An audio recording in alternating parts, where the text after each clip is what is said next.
Morning, Minister Grant and your team from the Ministry of Trade and Commerce. We are really happy to have you here visiting us at Carib Brewery, St. Kitts and Nevis Limited. Carib Brewery is one of the largest beverage manufacturers in the OECS, and so we are really happy that you're taking time out of your busy schedule to come and visit us. So once again, welcome to Carib Brewery. Now we're going to hand over to our brewer, Kevin Wilkinson.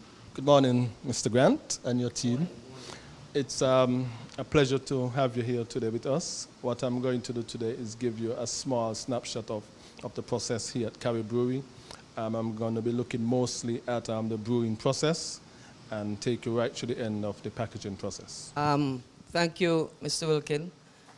I just would like to introduce my team for this morning. I have with me Philip Brown and Daniel Kelly, and they will be part of the team this morning. And so we are very pleased to be here. We've been around to several of the manufacturing plants, but it's a pleasure to be here because I know you are one of the long-standing manufacturers and a real contributor, not only to our national development, but to the OECS. So we'll be pleased to be guided this morning, and I hope that we will have some beverages at the end of the day. These are our malt silos, our malt storage silos. Each one holds about 15,000 tons of malt. Our malt comes via a 20-foot container, and we decant it into the silos using a mobile auger. It goes at the top of the silo. Here we have our spent grain silo. This is where we store all of our spent grains after we have done our extraction. We store it in here, and then the farmers will come with their trucks, reverse under there, and we open it and we dispense it for them to feed the animals. We have people like Ross. Ross is one of our biggest customers, if you can call it that. They come almost every day. Sometimes they do 2 and 3 trips of spent grains. We have other small farmers who come with pickups. Some come with just some drums on a truck. We also have what we call mill dust from the actual milling of the grains. We collect that dust, and farmers also collect that for animal feed. That is actually a dry material. It reduces the farmer's expense of actually buying animal feed. In other countries, for example in Trinidad, this material is actually dried and it is sold to farmers. But here at Carib Brewery, for now, it is something that we actually give away. Well, you could say that we are giving back. We don't know what the future holds, because actually there was a gentleman from Antigua who called me last week asking how he can get some of that to Antigua because of the drought in Antigua. He's actually at a hard press for animal feed, even grass. So maybe in the future it will be something that Carib Brewery could invest in and provide the farmers with a dry material. Because once it's wet, they have to consume it almost immediately. But if we are able to dry it, they can be able to store it and use it at their will. So what comes out here is wet. It's wet. It's wet. Something like oats that you just add a little bit of water to it. So now we actually go inside and we'll see the malt grain coming in as it goes into the mill.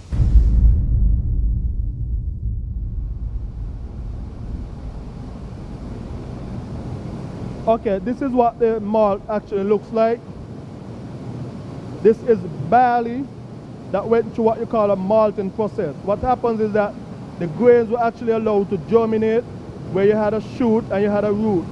Once it started germinating, you had the enzymes inside there that was storing the food for the seed, was activated, and they started to do its conversion.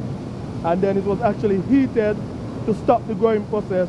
The shoots and the roots were actually removed, they were cleaned, and they were packed for this production.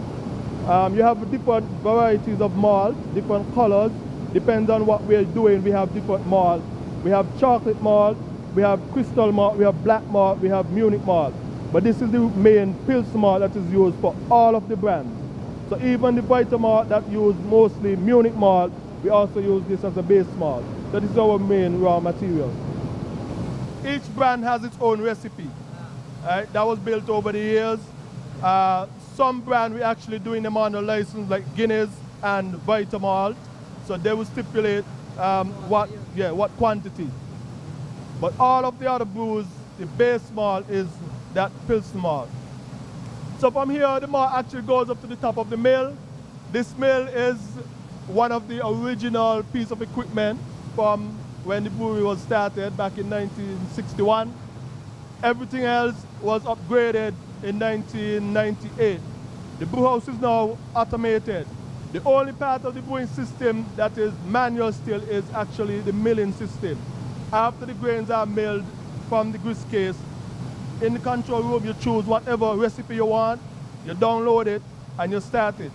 Then the operator would only have to make certain interventions, maybe to take samples or to make additions.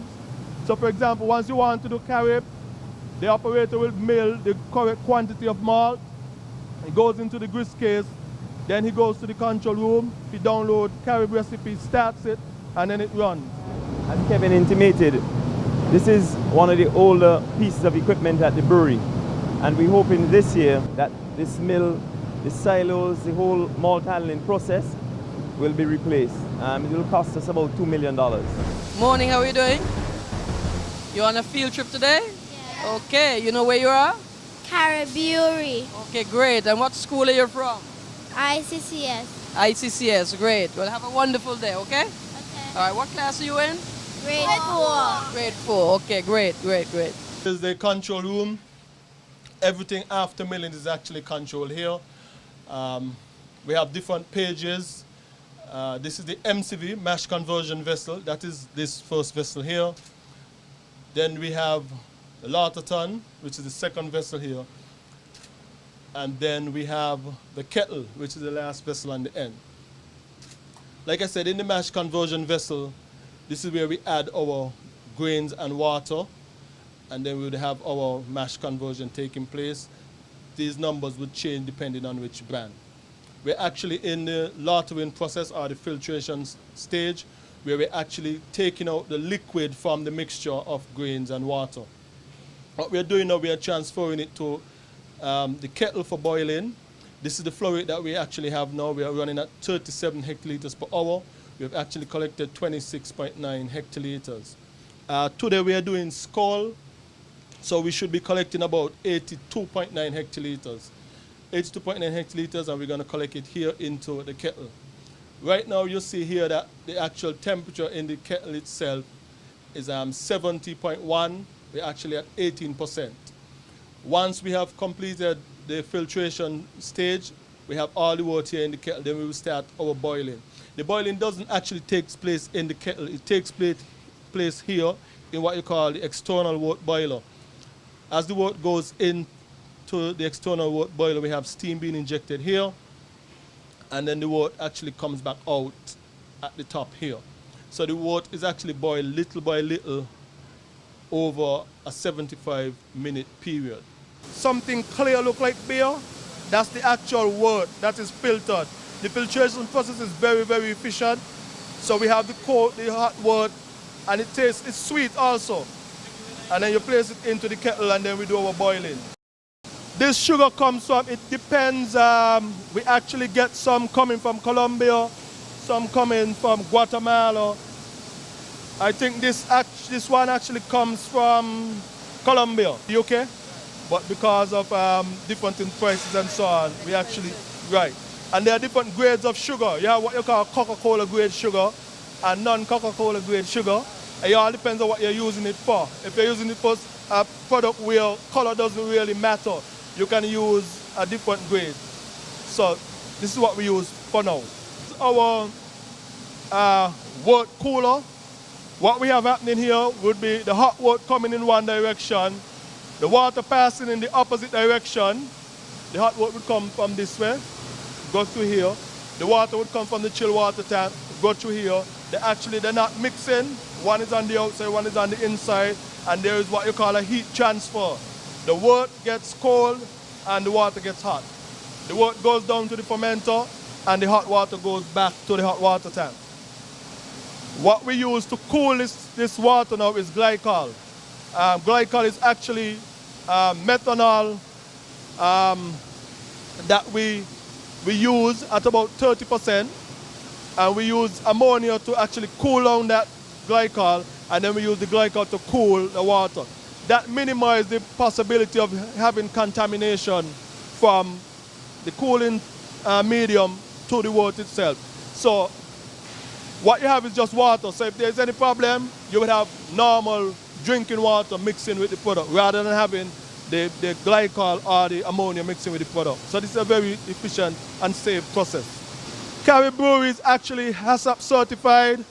HACCP, HACCP, hazard analysis of critical control points.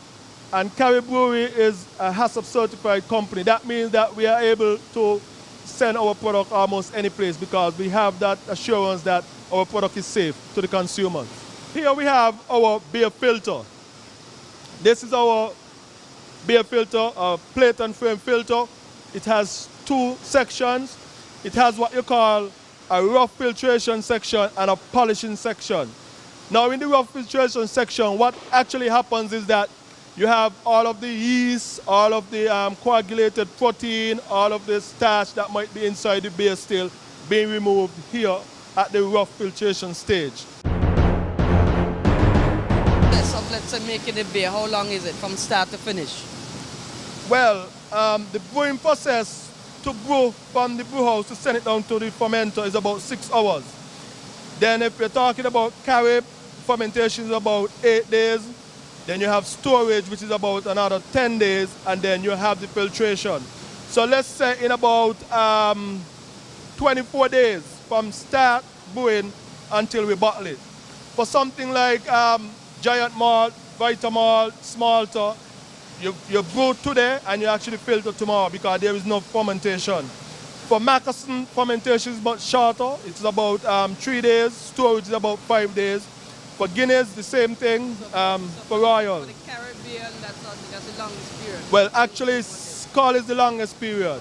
Skull is the longest period. It's Skull, Carib, and Stag, basically. Basically, 3 weeks. right, 3 weeks plus a day. We are here in the bottling hall. This is where we do our bottling operations. This is the starting point of the actual bottling process, where our empty bottles come into the bottling hall. These bottles would have been out in the trade, they would have been sorted, and now they are sent to production. When I say sorted, remember, we have different bottles, a large population of bottles, different bottles in that population. As each crate comes in, they actually comes in mixed up. Each crate comes in the brewery mixed with all different bottles. So what we have to do first is sort those bottles, have Vitamalt together, Carib together, and then you have Guinness together. So you have the brown, you have the green, and you have the flint. And we have different products that use each color. The only unique bottles that we have are Vitamalt and Guinness. Everything else, you have shared bottles. So from here, bottle go into what you call the encaser. Now this is now done by this piece of equipment. A couple years ago, I think back to about 2004, this was actually being done manually. We had people actually putting the bottles onto the line manually. Now this is automated.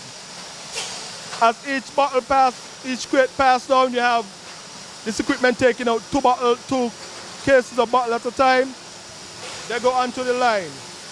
Then the actual crate go to that crate washer. The actual crate go around to the crate washer and it's being washed before it actually goes back. Here you can see the actual pace of the movement of the machine. That is how slow the bottles move inside the bottle washer.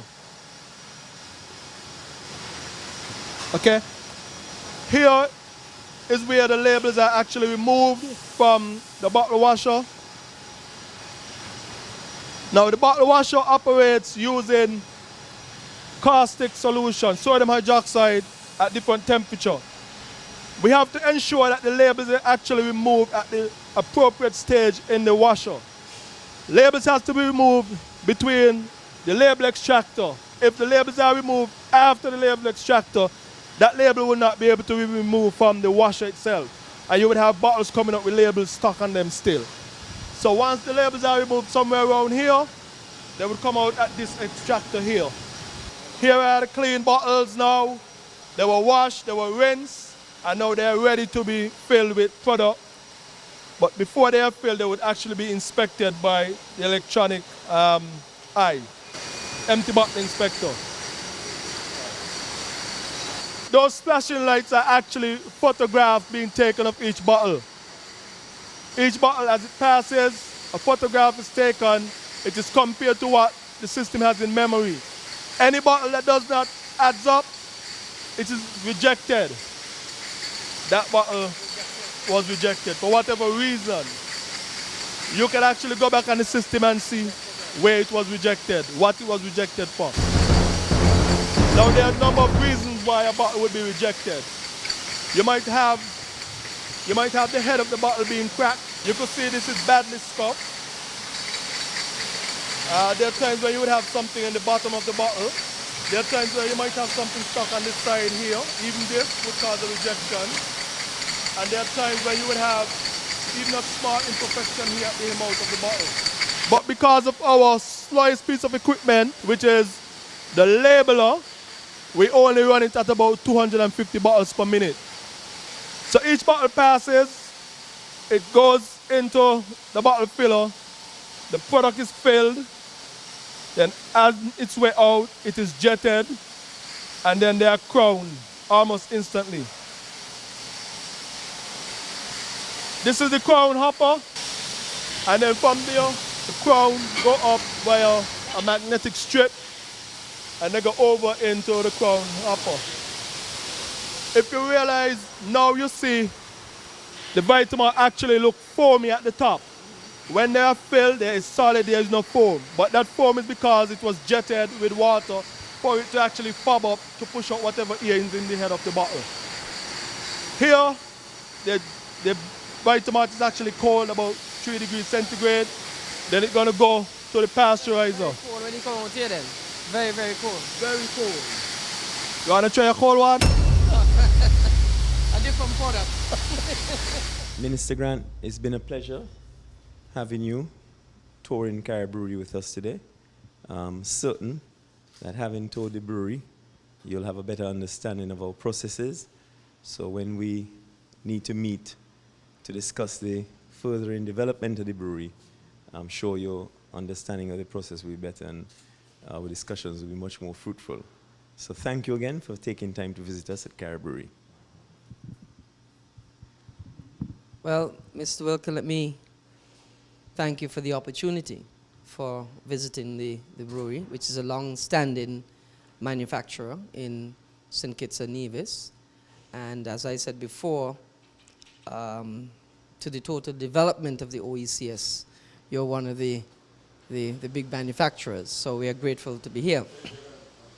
What I particularly like this morning is not really, I believe, related to the brewery per se, but I like the fact that I think you have employed a few of the persons who are challenged, and that for me speaks volumes of your commitment not only to the development of St. Kitts and Nevis but the region, because these persons have a role to play, and I saw them in action performing very efficiently, just like a normal worker, and that for me speak volumes. So I hope you continue the good works in that regard.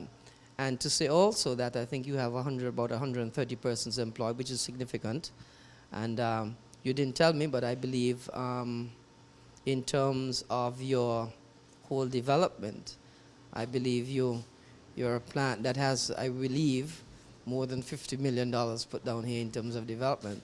And what we would hope is that going forward we'll see a new commitment by the Carib Brewery to development in St. Kitts and Nevis. And anything that the government of St. Kitts and Nevis can do to further that, we are always willing, ready, and able to help the manufacturers, because you create, I think, about 8% of GDP, and that is very significant. The manufacturing sector is about, I believe, about close to 3,000 jobs, which is significant. So you are a major player in terms of economic development in St. Kitts and Nevis.